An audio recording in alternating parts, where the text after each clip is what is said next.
Hmm.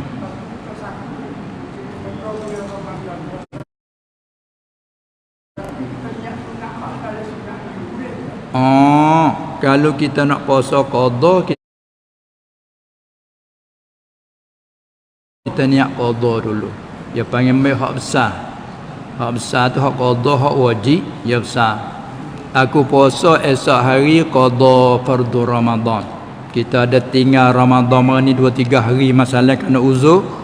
Nah, maka kita nak puasa lah bulan ni, nak qada. Aku puasa esok hari qada fardu Ramadan. Lepas tu serta dah bulan ni bulan Muharram ambil sunat kata betul lagi hari Isnin serta hari Isnin. Nah tu boleh. Kalau kita puasa hari Isnin puasa sunat nak pergi sakut dengan hak fardu tu ulama kata tak jadi. Mana kata hak kecil nak agak besar je tak itu. Tu dia. Ya, kita puasa niat qada. Bahkan ulama kata ada setengah kata bila kita puasa qada di hari yang disunatkan puasa seperti hari Isnin, hari Khamis, hari kita duk peracam begitu. Tapi hawa kita ada terlekat hutang Allah Taala, kita pakai bayar hutang. Maka hasil kata puasa sunat hari Isnin gitu.